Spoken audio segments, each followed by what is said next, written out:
Students, आज हम आपको एक्सप्लेन करेंगे आरोह गद्य खंड चैप्टर 6 स्पीति में बारिश के नेक्स्ट क्वेश्चंस। क्वेश्चन नंबर 9 है इसमें।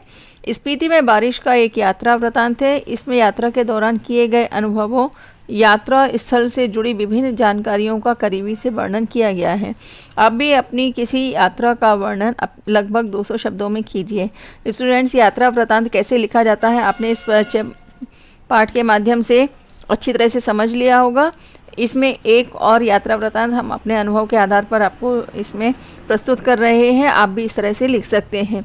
इस तरह से हमने आपको लिखा, इसमें लिख करके दिया है और समझाया है कि ग्रीष्म अवकाश यानी गर्मी की जो छुट्टियां होती हैं उसमें मैंने अपने माता पिता, बहन और 2 मित्रों के साथ वैष्णो देवी की यात्रा की योजना बनाई और सभी को मेरा प्रस्ताव पसंद आया और सभी त्रिकूट पर्वत पर गुफा में विराजित माता वैष्णो देवी के दर्शन को निकल पड़े। माता वैष्णो देवी हिंदुओं का एक प्रमुख तीर्थ स्थल है और यहाँ पर दूर दूर से लाखों की संख्या में श्रद्धालु माँ के दर्शन के लिए आते हैं और माँ वैष्णो देवी की यात्रा का ये पहला पड़ाव जम्मू होता है और जम्मू तक आप बस, टैक्सी या ट्रेन या फिर हवाई जहाज से पहुंच सकते हैं। माँ वैष्णो देवी यात्रा की शुरुआत कटरा से होती है और कटरा से ही माता के दर्शन के लिए मुफ्त में यानी निःशुल्क यात्रा पर्ची मिलती है और यह पर्ची लेने के बाद ही आप कटरा से माँ वैष्णो देवी के दरबार तक की चढ़ाई की शुरुआत कर सकते हैं। और यह जो है पर्ची लेने के 3 घंटे बाद आपको चढ़ाई के पहले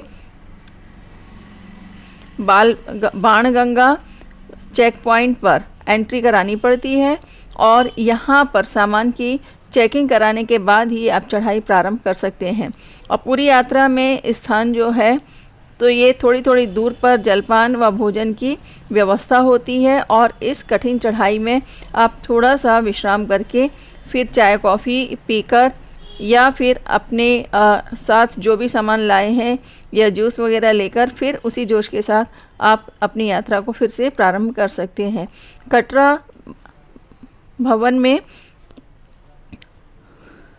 भवन तक की चढ़ाई के अनेक स्थानों पर क्लॉक रूम की सुविधा भी उपलब्ध है और जिसमें निर्धारित शुल्क पर आप अपना सामान रख करके अपनी चढ़ाई कर सकते हैं। और माता के भवन में पहुंचने वाले यात्रियों के लिए जम्मू कटरा भवन के आसपास और भी स्थान पर माँ वैष्णो देवी श्राइन बोर्ड की कई धर्मशालाएं और होटल भी हैं जिसमें आप विश्राम करके आप अपनी यात्रा की थकान को मिटा सकते हैं।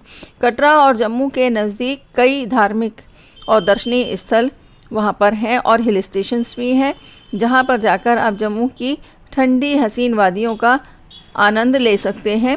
कटरा के नज़दीक शिवखोरी, झज्जर कोटली, सनासर और इस तरह के और भी यहाँ पर तीर्थ स्थल दिए हैं। तो यहाँ पर आप जाकर के इन तीर्थ और दर्शनीय स्थलों का आनंद अच्छी तरह से ले सकते हैं। स्टूडेंट्स, नेक्स्ट क्वेश्चन है, लेखक ने स्पीति की यात्रा लगभग 30 वर्ष पहले की थी। इन 30 वर्षों में क्या स्पीति में कुछ परिवर्तन आया है? जानें, सोचें और लिखें। स्टूडेंट्स, इसमें हमने संक्षिप्त में आपको उत्तर लिखवाया है और समझा रहे हैं। अगर आप चाहें तो अपने अनुभव के आधार पर इसका विस्तार से उत्तर लिख सकते हैं। लेखक ने स्पीति की यात्रा लगभग 30 वर्ष पहले की थी। इतनी लंबी अवधि में वहाँ के वातावरण में परिवर्तन आना स्वाभाविक ही है। इन 30 वर्षों में स्पीति में यातायात, दूरसंचार की व्यवस्था और रोजगार के साधन आदि में परिवर्तन आया है। वहाँ आवागमन तो सुगम हो गया है परंतु प्राकृतिक समस्याएं वैसी ही हैं, इसलिए आवागमन में अभी भी लोगों को मुश्किलें आती हैं और वहाँ के जो दर्रे हैं उस पर चढ़ाई के लिए अभी भी लोगों को चढ़ने में काफ़ी परेशानियों को सामना करना पड़ता है।